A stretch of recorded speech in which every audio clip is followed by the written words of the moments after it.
Hi there, 2254-2264. This is Dr. Ang, and coming to you today to offer a lecture on foundations for ethical decision making. And sorry about this video. It kind of looks like I'm a little bit tilted here. Hopefully that's not going to throw you off.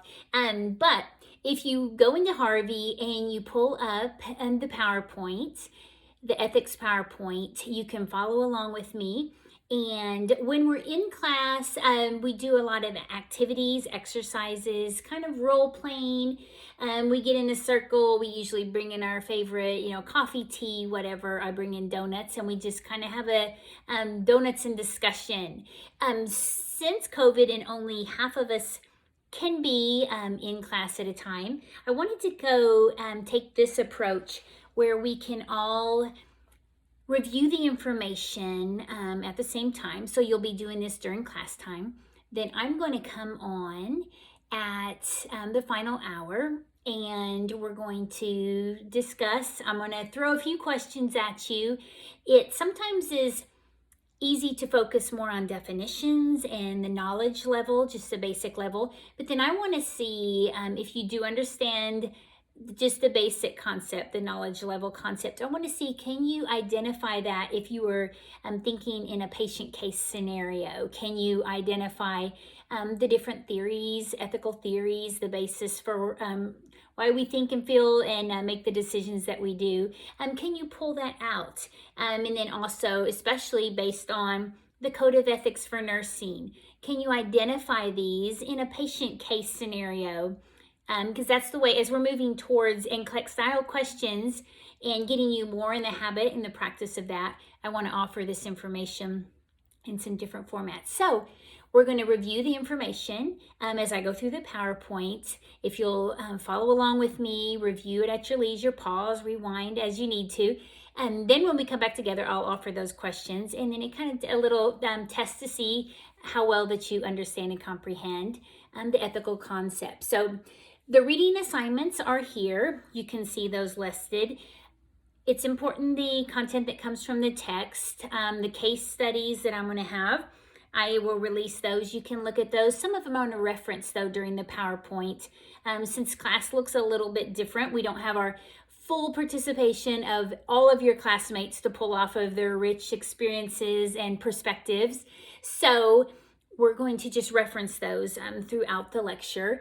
So that's an important part of it. The text is obviously always an important aspect, as well as review the Code of Ethics for Nursing.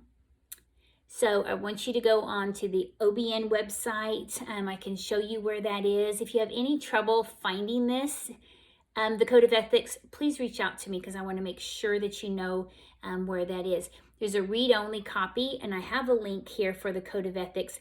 As it's updated and amendments are made, the updates will be there, and that will be reflective on the website.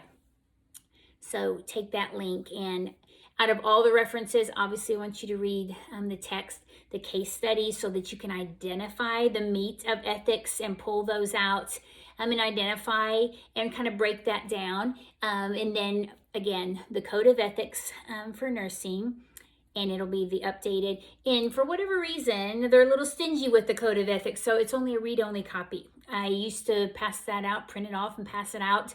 Now it's read-only, so you can see that there. So please visit that. Take the time to do that. Class learning outcomes. What are we going to do today? What are we here for? What is the goals that we're going to try to accomplish? We're going to differentiate among the following. What's the difference between law and ethics? And then once we realize what ethics are, then what is an ethical dilemma? And if you have one, what do you do about it? That's what we're going to dive in to today. We're going to discuss Kohlberg's theory of moral development. So Kohlberg's theory. We're going to define several ethical theories. We are going to define ethical principles. We're going to discuss the ANA Code of Ethics for Nursing. So that is our Bible as nurses, as student nurses. And as you graduate and you're practicing as a registered nurse, how do we know what we're supposed to do in certain situations? And there are certain ethical standards that we are held accountable to, but how do you meet those and ensure that you're functioning underneath that ethical standard of care if you are not familiar with those. So I'm going to reveal those to you if this is the first time that you've dove into this information. Otherwise, I'll remind you. And some of them are common sense, but it's easy to see that not everything is common sense to everyone. So ignorance is never an excuse. So we want to make sure that we're responsible for that information. So we want to know where to get it, how to know, what are the guidelines that nurses and student nurses that we're supposed to abide by. So we're going to visit that, explore professional roles and boundaries, and then we're going to apply moral and ethical theories in the case studies. We're going to find those. We're going to be able to identify those. And you want to know when you're practicing and when you're in the clinical setting, you want to know that, okay, this feels uncomfortable. There may be two right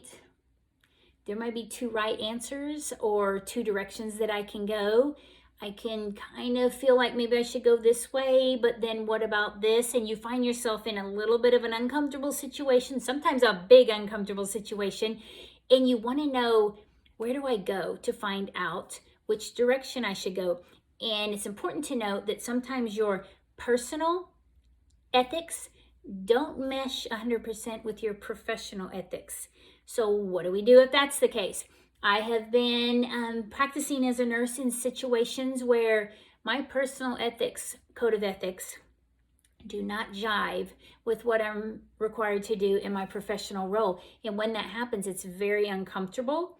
And if it continues, you may find that this is maybe not a good match, a good fit. And that's the beauty of nursing. You can always shift gears, or it may open you up to new perspectives from different individuals, or as you gain new information through new experiences, it can shed light on situations that you maybe see from a different perspective. So it's a great, I just love this stuff. I love ethics. I love diving in with both feet. I love to hear, I have very specific code of ethics for me personally, as I've mentioned, but I love and respect and value the perspectives from other students or other nurses or other individuals. So I love to hear that.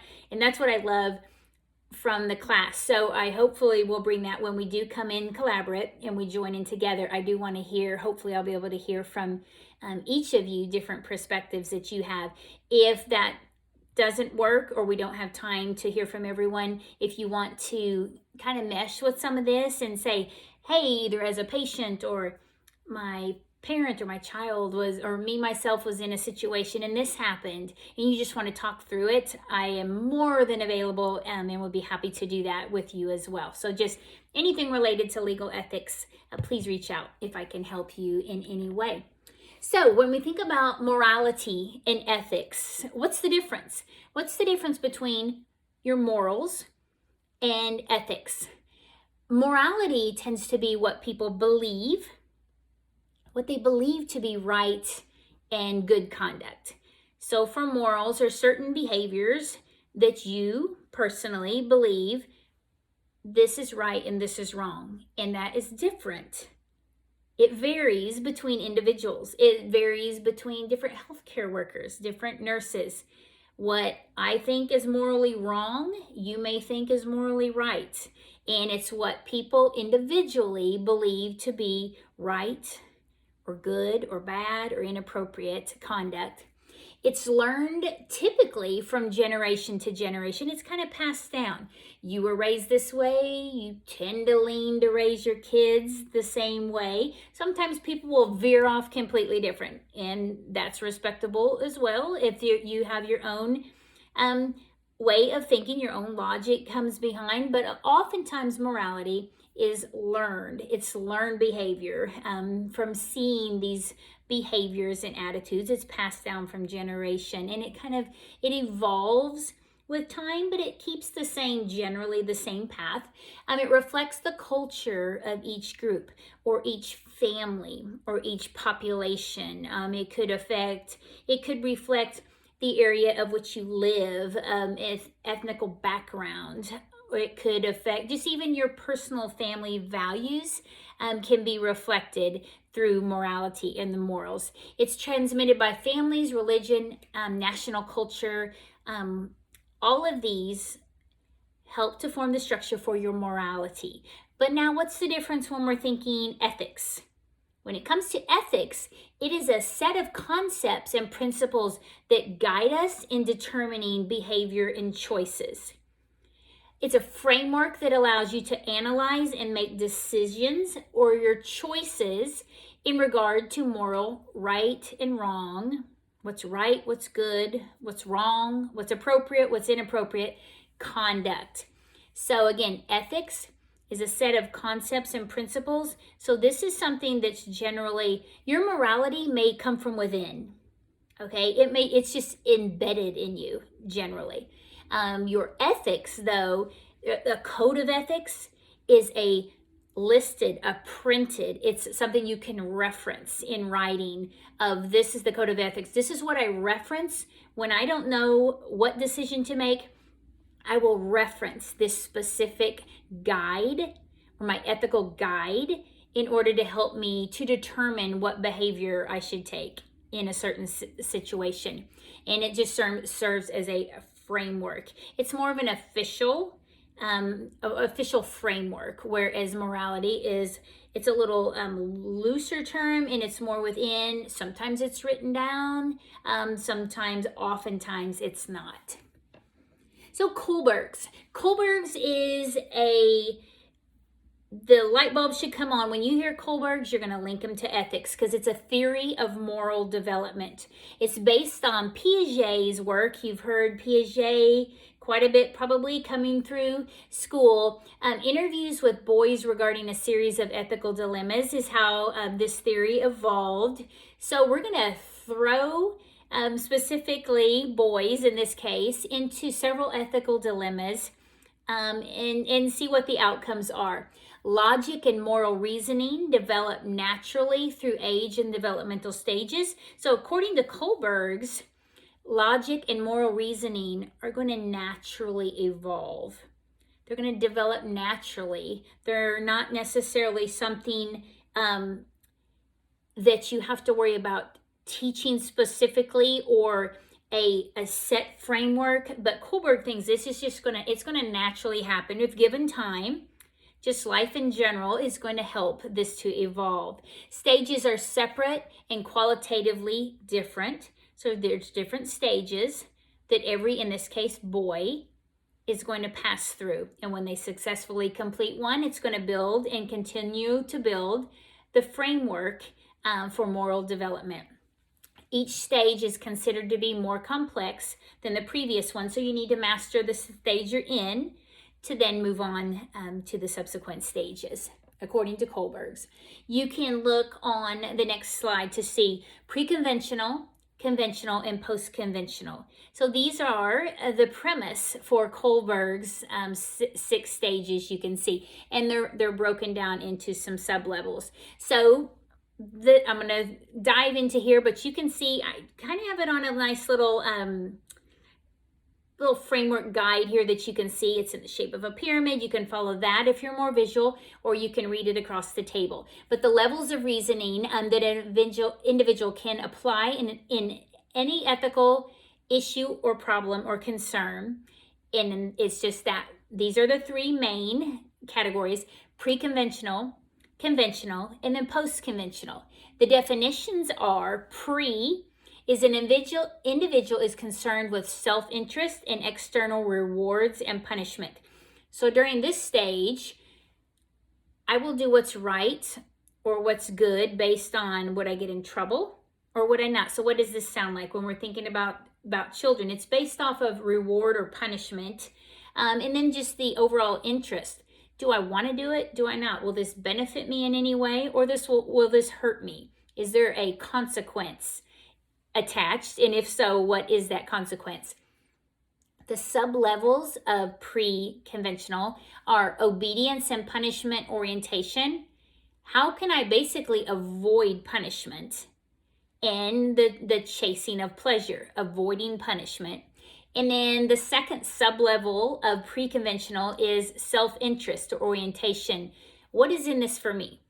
Is there anything in this for me? Then I may take this choice. If there's not, then I don't care that much about it.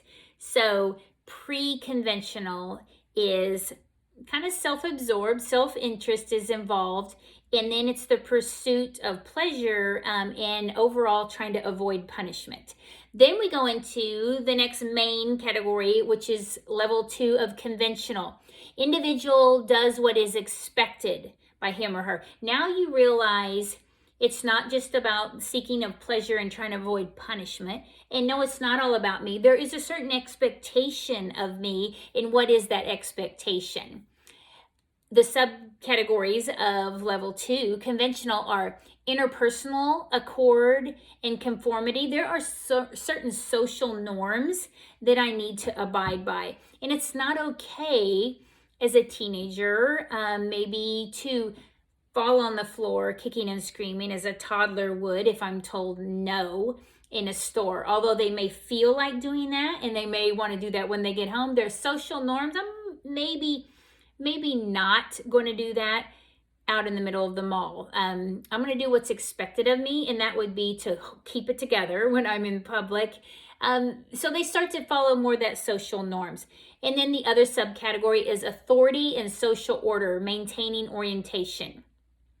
Law and order and morality. There are certain things now that are right and wrong. And even if I don't agree with them, that's the key. Even if I don't think that it's wrong to speed or to steal, I'm still not going to do it, because there's an order. There's a law and a moral, an order to laws and morality. Level 3 again is post-conventional. Individuals in developing more autonomous decision making based on principles and rights and justice rather than external influence. So now we have, it's not I'm going to do it just because the police tell me, or authority tells me not to, or my parents tell me that I shouldn't do this. I'm going to look at the overall, and it's not right, or the community that I'm in, this would hurt the community if I steal from this person to take that, or I don't like the way this certain population is being treated. That's not setting well with me. So even though I personally don't have anything to gain or lose, I see the big picture, and that is ethically and morality not right. It does not set well with me. So we're looking at now external factors beyond just that set, a parent or a teacher or a coach. Or the police. I'm looking beyond that now at the bigger picture, and it does not set well with my inner moral compass. The two subcategories of post-conventional are social contract orientation and universal ethics principle. So again, if you think about these, pre-conventional, I'm looking inside. Conventional, I start to look up, but I'm not looking out very far. I'm still kind of looking to those authoritative figures and trying to do what's socially acceptable and what I'm told to do. And then in post-conventional, now I see the bigger picture and where I function within that bigger picture. And that may be that I can stand up and be an advocate, even if it doesn't benefit me necessarily. And even to the point, if I may inflict some hardships over it, I'm willing to stand up for what's right for maybe a group of people or a population of some sort. But I start to look beyond. I'm not just doing this because someone's telling me to. Now I'm listening to myself and I'm seeing the bigger picture. That's post-conventional. And this is Kohlberg's 6 stages. So you can look a little closer on the next slide. I've kind of hit these, but I will run through just a little bit closer. So children generally under 9, and some adolescents are still in that immature stage. Morality is by direct consequences. And again, stage 1, based on reward or punishment. Obedience-based punishment. So as a child, there are those consequences, and that's kind of helping to shape the morality for that child. And again, generally under 9, some adolescents still fall into this. And then adults, like criminal offenders, there's some adults that you can think of probably that would also be in here. And again, you have to master one stage before you can go to the next. And in the premise that Pre-conventional is obviously less complex, and it builds. Conventional is more complex. And then the idea of post-conventional is even further complex on the scale of complexity.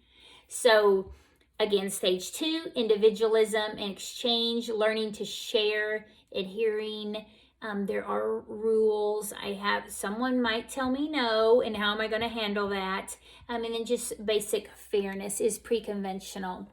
Conventional, adolescents, and then most adults generally are going to fall into here. Stage 3, living up to what is expected by other people or even peer pressure, authoritative figures, maintaining social order. There's a certain way we need to do things.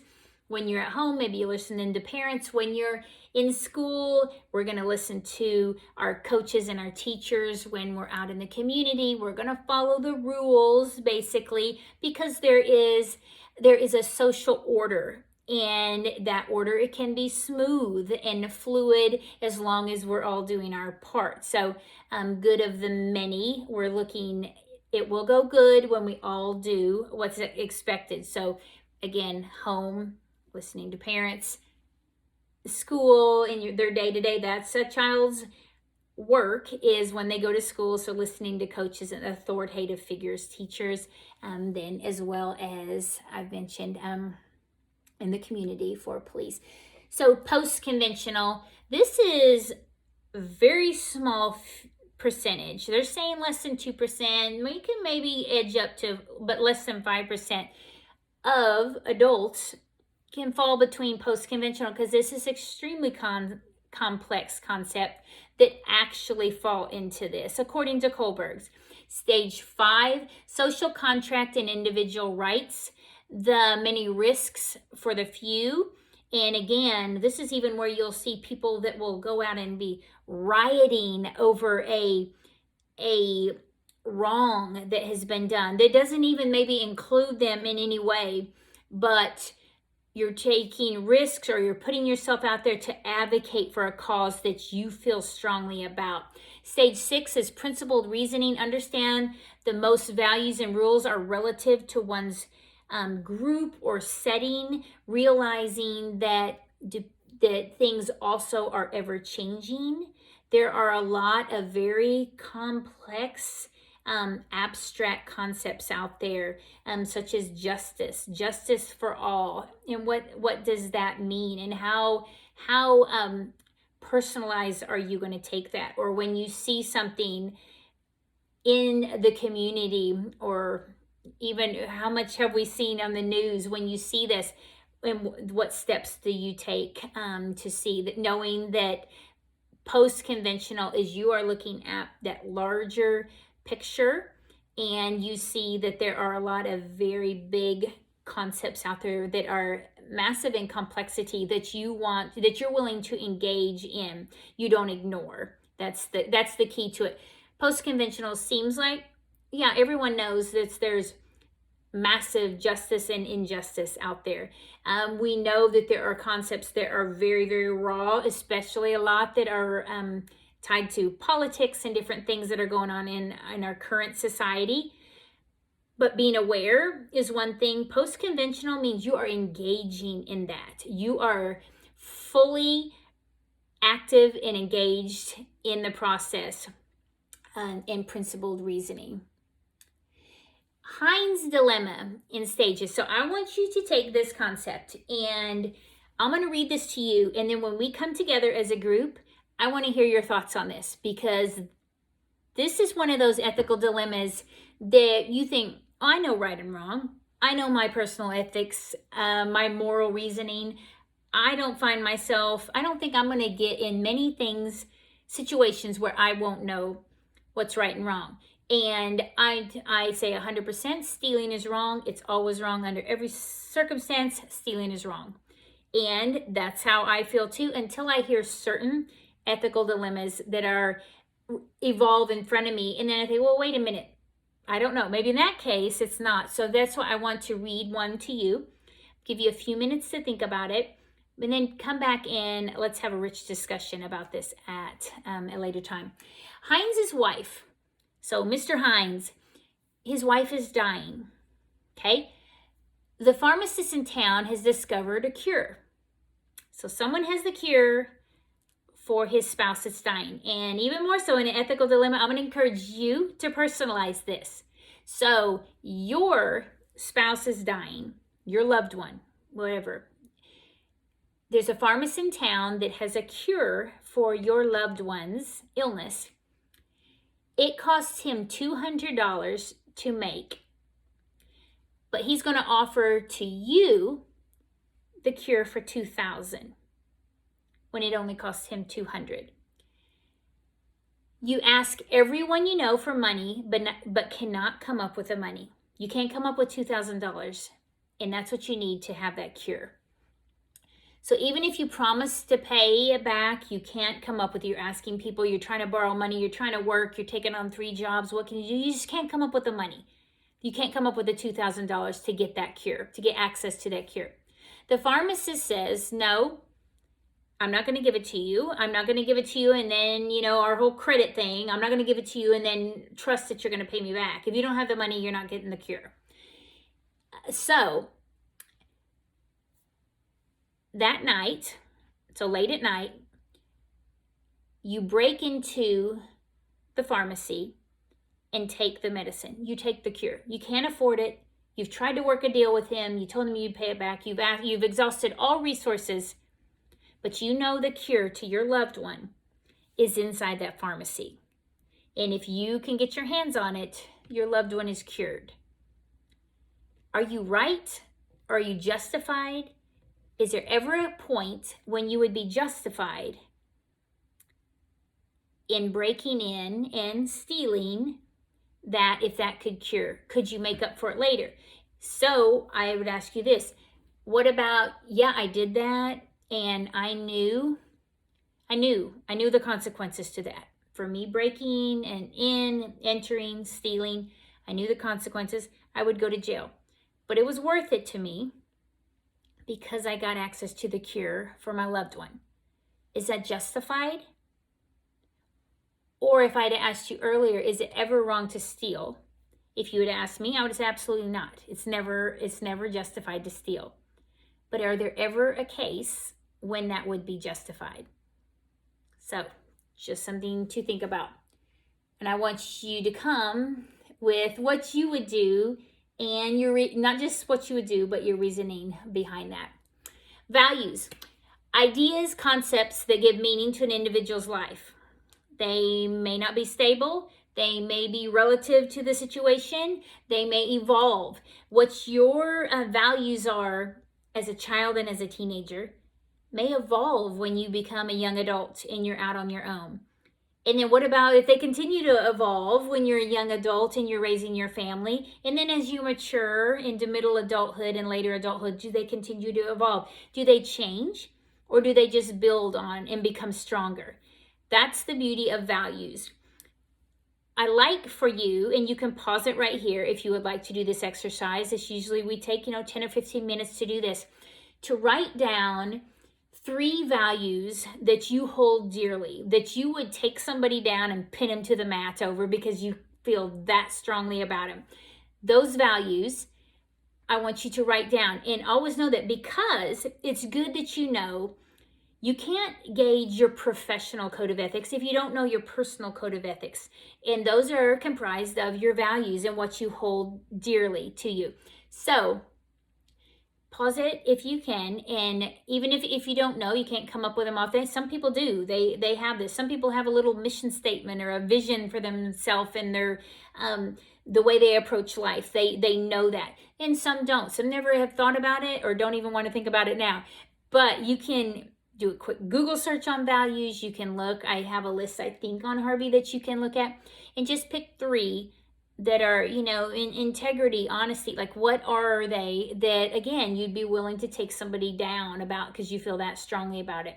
Because then you will know that's the lenses that you're generally going to look through. You're going to practice through as a nurse in your professional role as well. Ethical theories. So teleology, utilitarianism, and consequentialism.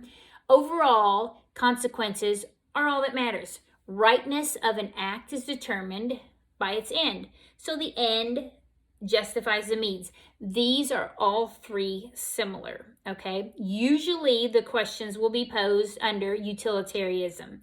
That's generally what they will be. But know that the other two, you can be familiar with them, but let's focus on utilitarianism. The second ethical theory is deontology. Morality is based on adherence to rules or principlism. There are a set of rules. I will follow those rules under any situation. They're not situational. They're not ever changing. There are rules based on this principle is why I'm doing what I'm doing. And I don't let all of this get in the way. I'm going to follow the rules or the standard that is set. The guide, the framework, you're going to follow that. So it's usually a set of lists of norms that your standards and norms that you're going to follow. Virtue ethics, again, is based on character virtues. So for me, if honesty is important, it's very, very important to me. So if someone asks me, about those test results, I'm so nervous, and a teenager is asking me, I just need to know. I need to know the results of the test. Do you know the results? If I could know, either, no matter what it is, I just need to know, and I would feel so much better. Like, do you know the results? And then as the nurse to this teenager, I'm thinking, I do know the results. And I'm not the one that's should be giving that information, sharing that information with that patient. But they asked me, and I know, so I want to tell them, even though this is not really the way that this should go, I'm going to go ahead and tell them, and then let the provider come in and share it at another time. And I may not know the whole picture, so me getting involved is not appropriate in this manner. But if honesty is one and they ask me, I'm not going to be able to say no, or you need to wait, or if they're asking me, I'm going to say yes because I know. Different cases like that. Or if someone, especially with a child, if they ask, am I going to die?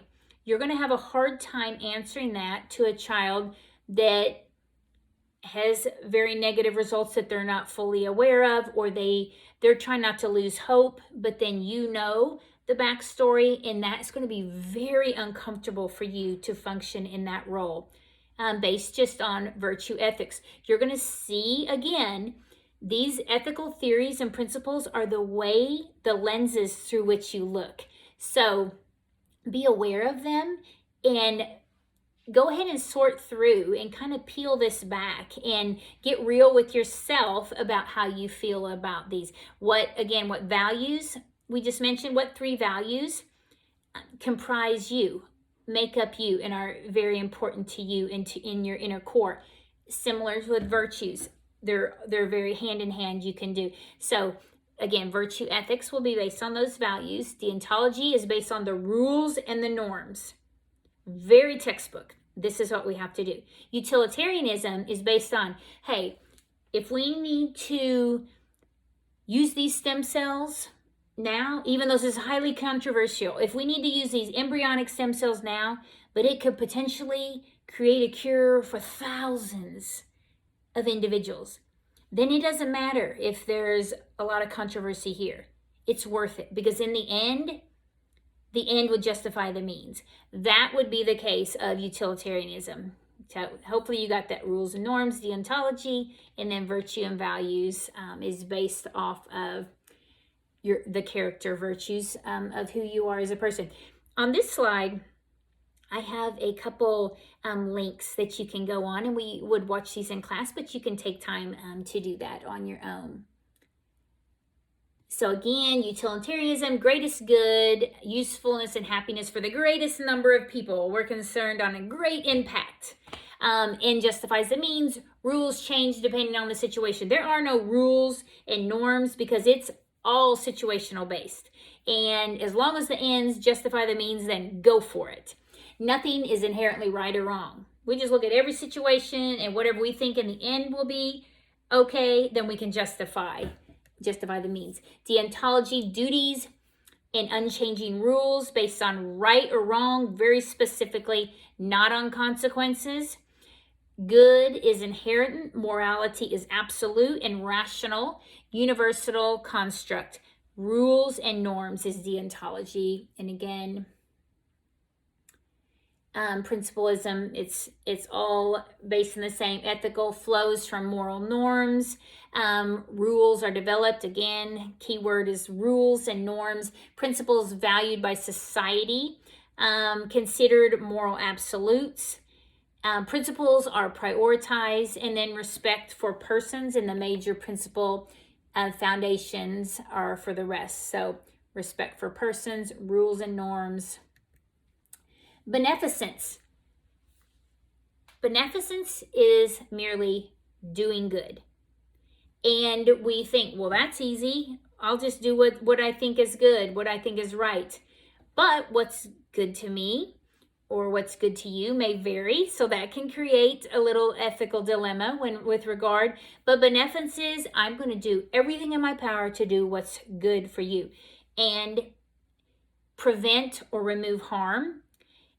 This is a specific example here might be pain. I'm going to do good for you, and although that I have a list of 25 things I need to do, I know that Miss Sally that is in room 212 is in pain. And if she's in pain and I continue to leave her in pain, and I know she's going to physical therapy at 2 o'clock, and it would be in her best interest too, I would do good to her to make sure that she has her pain medication in time for her to be in a good place when she goes to physical therapy. I'm doing good for that patient by preventing and removing pain, affliction, or harm. Nursing examples ease pain, save lives, encourage people to be the best that they can through health promotion. I'm doing good. I'm going to offer resources to you because I'm going to do good. I know that would help you reach your optimal outcomes. So offering resources, offering appropriate education, thorough discharge instructions are going to help prevent harm. They're going to do good. So beneficence is do good. Non-maleficence is avoiding harm. These are similar. If these can get crossed pretty easily. Benefit and harm analysis. I may need to give a higher dose of medication to a patient that may seem that it would harm the patient, but in benefit harm analysis, I'm going to see in the end, maybe for a hospice patient, it's going to benefit that patient more than it's going to harm that patient. And that's the double effect. If you hear about the double effect, the benefit far outweighs the risk of harm. And again, pain medication for a hospice patient is a really good example of gaining that information. Autonomy, personal freedom. When you're taking care of a patient, you want to give as much autonomy as you can, especially for a child. Even if they have virtually no options, at least let them pick, do they want red or green Jell-O? Let them pick, do you want to watch TV while you take this medication? Do you want to walk before or after your shower? Give options. You're not letting them say yes or no they want to, but you're letting them have options in any case you can. Offering personal freedom, self-determination. Let them feel they're at home making all their own independent choices. They come into a clinical setting and they're told what to do. That's difficult. So offer as much personal freedom and autonomy as you can. Examples: informed consent. I'm going to let you know as much information as you can about this procedure. What are the alternatives? What would happen if you didn't do the procedure? I'm not going to coerce you. You're going to get all the information you need to make an informed decision because it's your right, your personal freedom to choose what's best for you. They can refuse treatment. They just have the support to make the best decisions for them. So being respectful and allowing self-determination. Veracity, telling the truth, even the whole truth. Nursing examples: answering patient questions using fact statements. So we don't need to get into our thoughts and our opinions. And yes, they are lovely, but there's not a place for that in healthcare. We don't need to give our opinions, but we do want to respond in fact statements. Fidelity, faithfulness, loyalty, keeping promises and commitments. If I tell a patient your mom will be here soon, and I know that they were also involved in the same car accident and they're down in the ICU, no, they're not going to be here soon. I don't know. I'm not going to tell a patient that, don't worry about it, you're going to go home right after lunch, and then they're still here 2 days later. Don't say things, even though you have reason to believe that that's probably true. Don't say things that you don't know are fact-based. Loyalty. If I tell a patient I'm going to come back and check on you in an hour, please come back and check on them in an hour. So we don't say things that we cannot back up and follow through, because that's how we're the most trusted profession, is we do what we say, and we say what we mean, and we mean what we say. So we're going to do, if I tell you I'm going to do something, I'm going to every bit in my power. And if something comes up and I can't, I'm going to buzz in there and let them know. I know I told you I would be back. I got caught up over here, but as soon as I'm free, I'm going to be running in there. So hold tight for me, okay? Just some communication, open communication, because not everything runs perfectly smooth, and we have to be fluid and flexible. But doing our best to be keeping our promises. Justice, fairness, equality, distributive justice, even in resource allocations, who receives what resources. A big one when it comes into here is like organ transplant. Who receives, where do you fall on the list? How do we know? All this is in justice and fairness, equal treatment for all. Paternalism, making decisions for another according to standard of best interest, what's good or right. If you have to make a decision for someone else, doing what you feel is in their best interest. Again, the virtue ethics based on character traits. You can pull this up. This is a slide I was mentioning. Which character traits are considered to be moral virtues for you? And the thing about ethics, what's fascinating but also can be frustrating, is we don't all share the same moral values or virtues. So if you're crossing a line on something that I hold dearly as a virtue, that's part of my moral compass, and it just doesn't set well and it's uncomfortable, same way as I can offend you because maybe one of yours is not something that I hold quite as high, that I don't esteem quite as high. So responsibility, integrity, trustworthiness, faith, hope, compassion, caring, justice, generosity, all of these things, even justice and equality for all, we may not agree on what that actually looks like. And depending on what I'm passionate about, it may, again, conflict with the things that you're passionate about. ANA Code of Ethics. I'm sorry I'm talking super fast, but I want to get the information in here. Again, I'm taking that funnel approach. I'm going to give you a lot of information, nice to know information, and we're going to funnel it down into what you need to know. And then I'm going to hit you with those questions here a little bit later and see how you did with this. But Code of Ethics, again, we don't just say that nurses need to practice by, be ethical in their practice. We have to have some guidelines, or how do we know? Or we're going to all be all over the place. So we need to get a specific code of ethics for nurses, and that is from ANA. You can read about that here. They're non-negotiable. Nursing understand the ethical commitment to society, self-regulation. There's a lot of history on here that's the nice to know information. We can dive into that a little bit more. And again, this will continue to build as you go throughout the program, so you'll get more information as we go. The provisions of the Code of Ethics is on this slide. And there's a link on here that you can also go and see if you would like. These are just like, so the nurse practices with compassion and respect.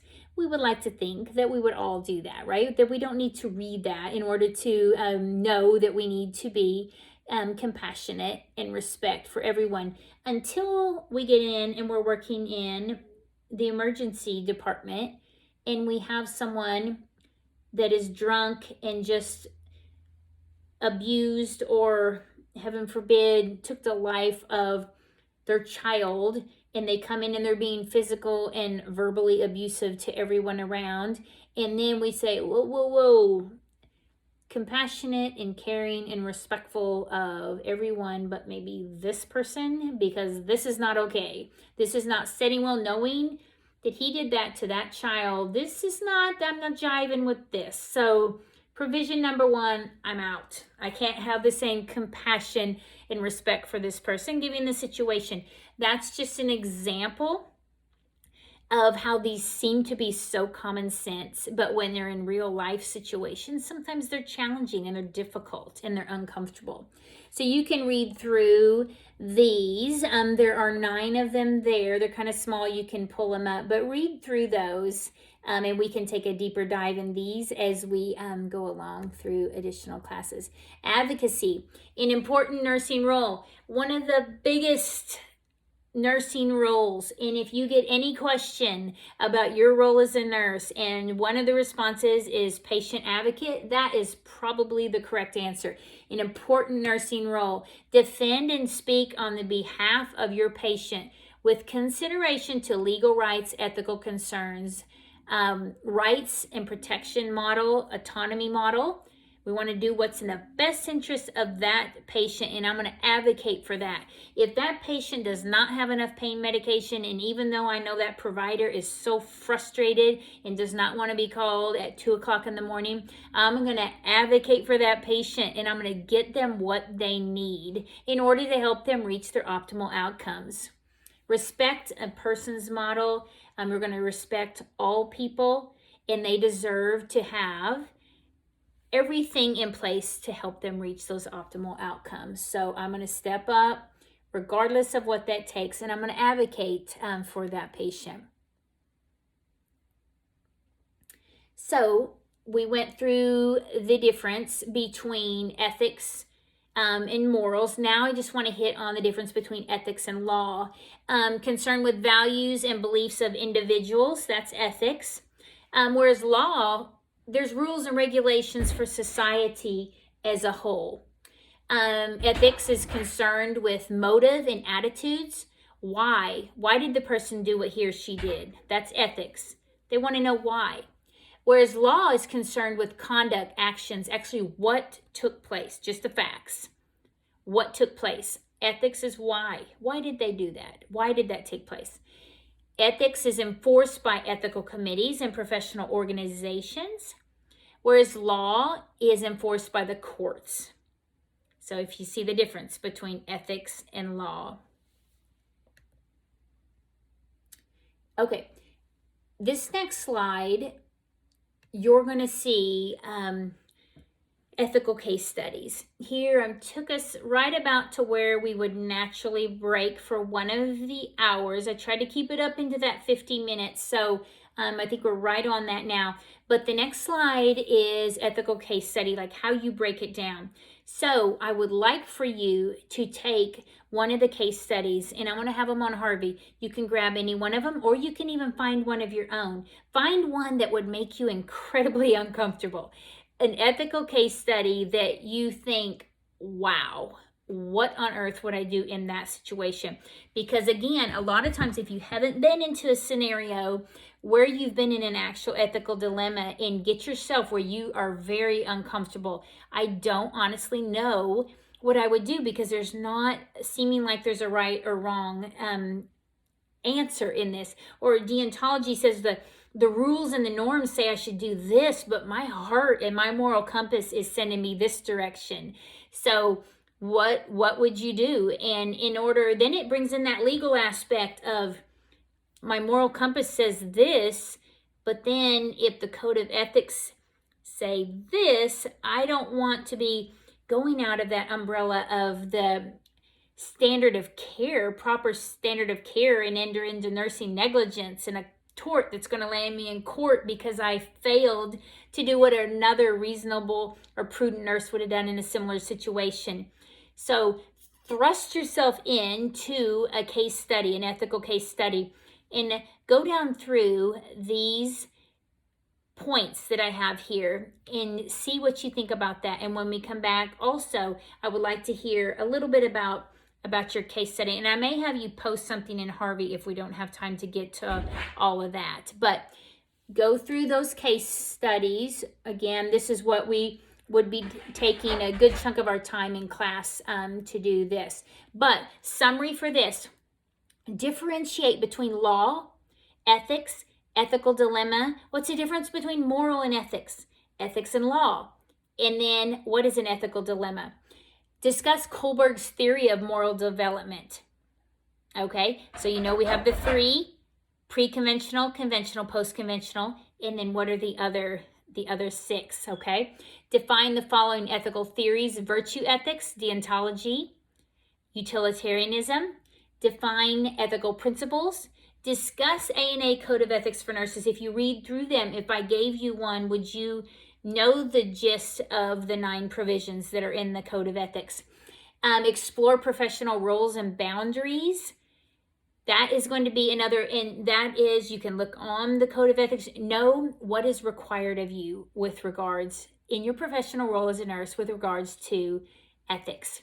And then apply moral and ethical theories and principles to a case study, either one that I provide on Harvey or one that you find yourself. Be able to apply the moral and ethical theories. Don't just know what utilitarianism is, or don't just know, I know what justice is. I know that's equality. I know, I get that. Don't just be able to define them, be able to pick them out and recognize them in the midst of a patient case study. So that's all for now. Hit right at a little over 50 minutes. So the content is here packed into 1 hour. The following hour that we would have had for ethics, we're going to combine into me popping in at 11 o'clock. I'm going to ask you some questions and see if you can identify them. Plus, hopefully we'll get some rich discussions going with regards to, we're going to do legal and ethics at that time. So any questions you have for me, I will be popping on, or you can, as always, reach out to me. You can send me an email, or if you want to Zoom or meet in my office, we can do that as well.